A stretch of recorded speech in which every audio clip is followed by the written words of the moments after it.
Hujan renyai-renyai membasahi jalan sempit di tengah kota Kuala Lumpur ketika Malik berdiri di hadapan sebuah flat lama yang kelihatan uzur dimakan usia. Lampu koridor berkelip-kelip seperti nyawa yang hampir padam, sementara bunyi paip bocor bergema dari tingkat atas. Bangunan itu kelihatan suram, seolah-olah menyimpan terlalu banyak rahsia yang tidak pernah diceritakan kepada sesiapa. Malik mengeluh perlahan sambil mengangkat beg pakaiannya. Sudah hampir seminggu dia tidur menompang di surau dan stesen bas selepas kehilangan kerja lamanya. Duit di dalam dompetnya pula hanya tinggal beberapa keping not lusuh.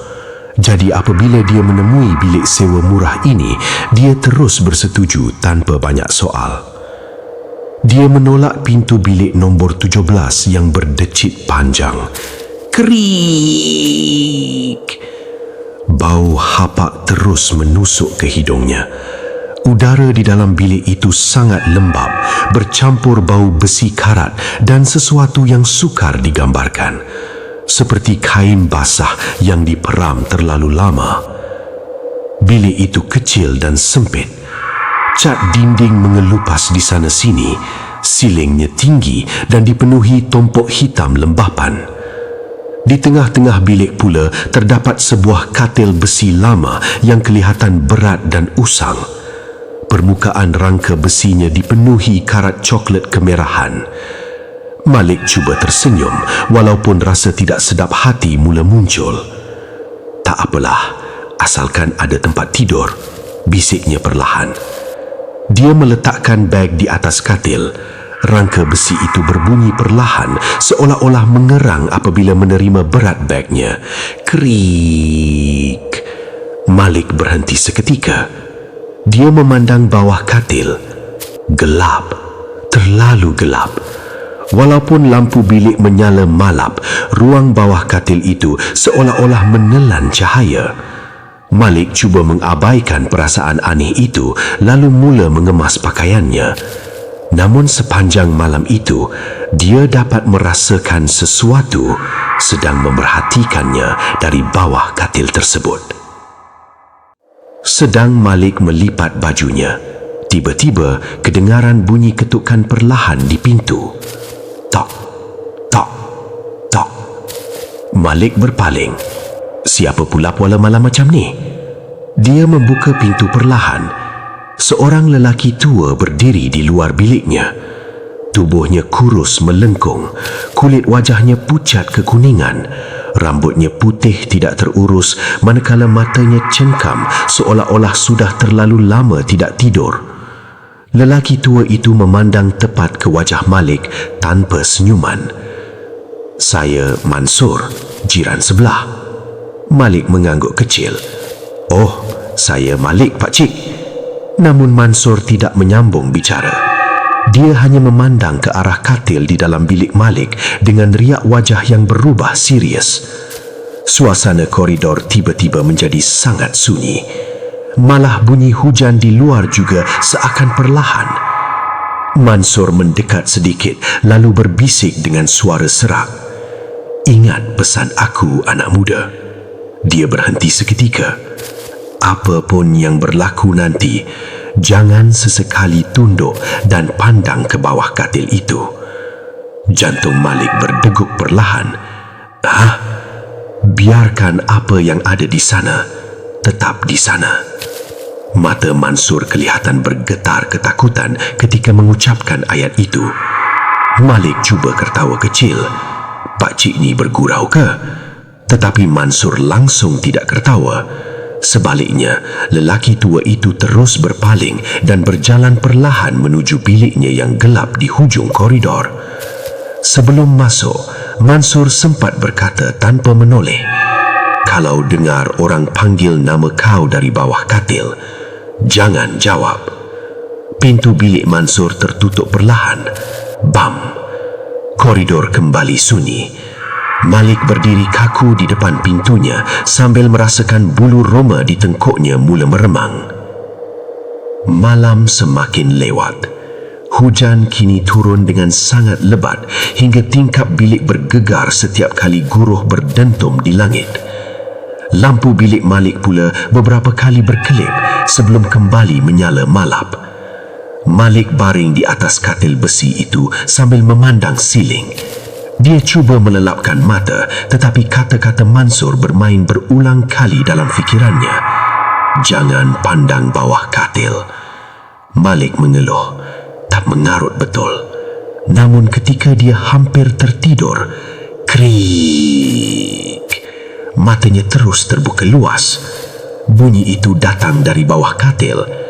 Krik, krik, seperti kuku panjang yang mencakar besi. Malik menahan nafas. Seluruh tubuhnya menjadi keras. Bunyi itu semakin perlahan tetapi semakin dekat. Krik. Katil besi tempat dia baring mula bergetar halus. Malik menarik selimut hingga ke dagunya. Peluh sejuk mula membasahi dahinya walaupun udara malam semakin dingin. Dia cuba meyakinkan diri sendiri, mungkin tikus.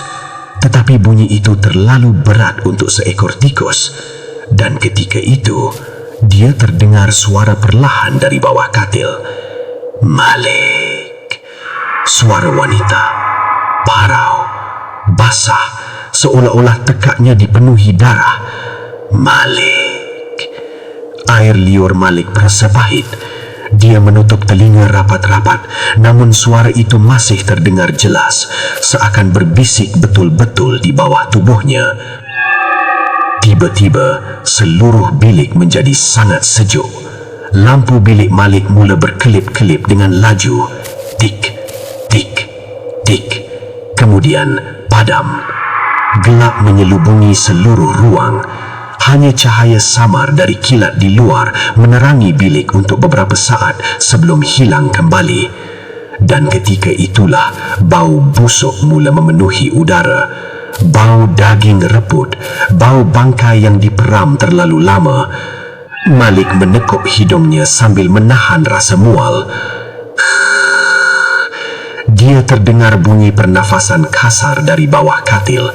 Dekat, terlalu dekat. Seolah-olah sesuatu sedang berbaring betul-betul di bawah tilam Malik.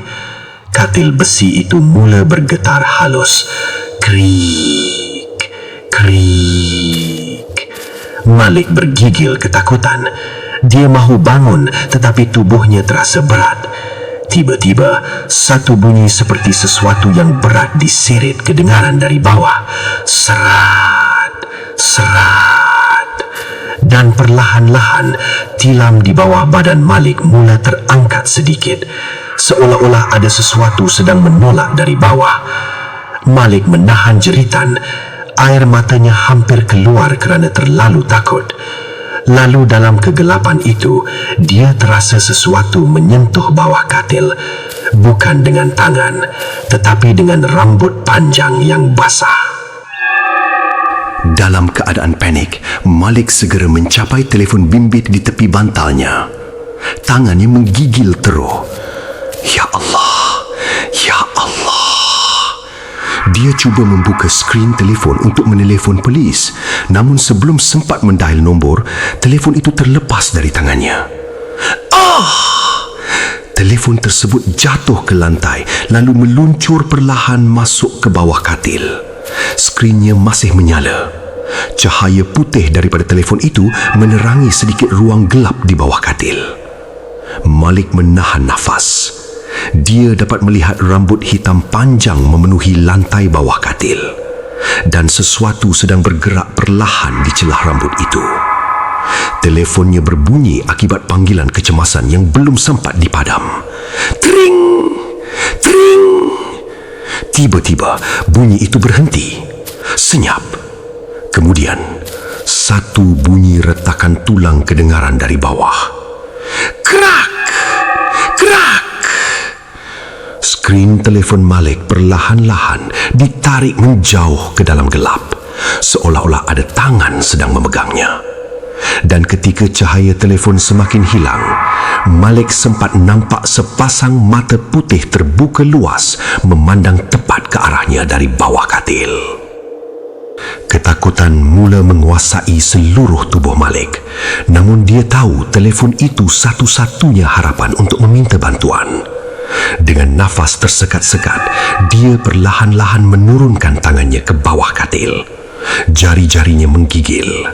Dia cuba meraba lantai. Kosong, gelap, sunyi.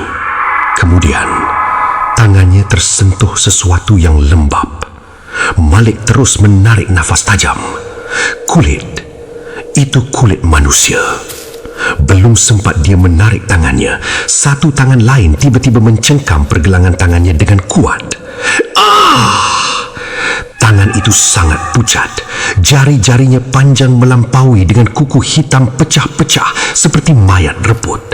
Kulitnya pula dipenuhi kesan koyakan dan darah kering. Tangan itu mencengkam Malik dengan kekuatan luar biasa. Kemudian, perlahan-lahan, sesuatu dari bawah katil mula ketawa kecil.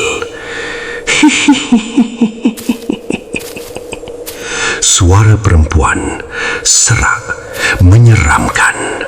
Malik menjerit sambil menarik tangannya sekuat hati. Akhirnya, cengkaman itu terlepas. Dia terundur ke belakang sambil menggigil hebat. Namun, dari bawah katil, bunyi ketawa itu masih belum berhenti. Bab 7. Sesuatu sedang keluar.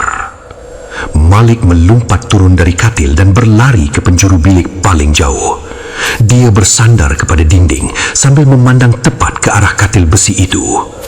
Bunyi dari bawah semakin kuat. Krak, krik. Seolah-olah tulang sedang dipatah-patahkan satu persatu. Kemudian, katil itu terangkat sedikit. Malik membulatkan mata. Perlahan-lahan, rangka besi katil mula terangkat lebih tinggi, seolah-olah sesuatu yang sangat besar sedang menolak keluar dari bawahnya. Bunyi nafas kasar memenuhi ruang bilik. Mata Malik tidak berkelip. Dia dapat melihat rambut hitam panjang mula menjulur keluar dari bawah katil. Diikuti tangan pucat yang mencakar lantai simen. Kuku panjang itu meninggalkan kesan calar hitam di lantai. Satu kepala perlahan-lahan muncul. Rambutnya basah menutupi hampir seluruh wajahnya. Namun, mulutnya terbuka luas. Terlalu luas untuk manusia biasa. Barisan giginya hitam dan tajam seperti kaca pecah. Makhluk itu mengeluarkan bunyi ketawa kecil. Kemudian, kepalanya tersentak ke kiri dan ke kanan dan ke kiri lagi. Tulang lehernya berbunyi setiap kali bergerak. Krak, krak, krak. Malik menangis ketakutan. Apa kau ni? Makhluk itu tiba-tiba berhenti bergerak. Sunyi. Kemudian, dengan suara perlahan yang menyeramkan, ia berkata, "Dah lama aku tunggu teman." Mata putihnya tidak pernah berkelip. Dan tiba-tiba, seluruh tubuh makhluk itu meluru laju ke arah Malik dengan gerakan merangkak yang terlalu pantas untuk mata manusia. Malik terus berlari ke arah pintu. Dia memulas tombol sekuat hati, tetapi pintu itu tidak bergerak. Terkunci. Tak mungkin. Dia menarik tombol berkali-kali sambil menangis ketakutan. Buka! Buka! Bam! Bam! Bam! Dia menghempas pintu dengan bahunya. "Pak Cik Mansur, tolong saya!" Tiada jawapan. Hanya bunyi hujan lebat di luar dan bunyi kuku mencakar lantai semakin dekat di belakangnya. Kerak! Kerak! Malik perlahan-lahan berpaling. Jantungnya hampir berhenti. Makhluk wanita itu kini berdiri tegak. Tubuhnya terlalu tinggi hingga kepalanya hampir menyentuh siling. Tangannya panjang berjuntai hingga ke lantai. Mulutnya terbuka luas sambil mengeluarkan lendir hitam pekat. Kemudian makhluk itu berkata dengan suara perlahan, "Sekarang giliran kau duduk bawah katil." Lampu bilik tiba-tiba menyala terang sekejap dan dalam pantulan cermin tingkap, Malik melihat bukan satu, tetapi puluhan wajah pucat sedang memandangnya dari bawah katil. Makhluk itu menerkam Malik dengan kelajuan luar biasa. Kuku cajamnya mencengkeram bahu Malik sehingga darah memercik ke dinding. Kesakitan yang dirasakan Malik terlalu dahsyat. Dia cuba melawan, menendang, menjerit. Tetapi tubuh makhluk itu terlalu kuat. Ia menarik Malik ke arah katil sambil ketawa kecil. Hehehe. Malik mencakar lantai simen cuba menyelamatkan diri. Namun perlahan-lahan tubuhnya diseret semakin dekat ke bawah katil. Gelap di bawah katil itu kelihatan seperti lubang tanpa penghujung, dan dari dalam gelap tersebut berpuluh-puluh tangan pucat mula keluar menyambut Malik. "Tidak! Tolong!" Tangan-tangan itu menarik kaki, tangan dan rambut Malik. Jeritannya bergema di seluruh koridor flat. Kemudian sunyi. Keesokan paginya, Pakcik Mansur berdiri di depan bilik nombor 17. Wajahnya suram. Perlahan-lahan dia membuka bilik itu. Bilik tersebut kosong. Tiada Malik, tiada darah, tiada tanda pergaduhan. Hanya sepasang selipar lusuh milik Malik terletak di bawah katil besi lama itu. Mansur memejam mata perlahan. Kemudian dia berbisik dengan suara lemah, "Maafkan aku. Aku dah cuba beri amaran." Tiba-tiba, dari bawah katil, kedengaran bunyi perlahan. Kerik. Mansur terus membeku dan suara Malik perlahan-lahan berbisik dari dalam kegelapan bawah katil, "Pakcik, tolong saya."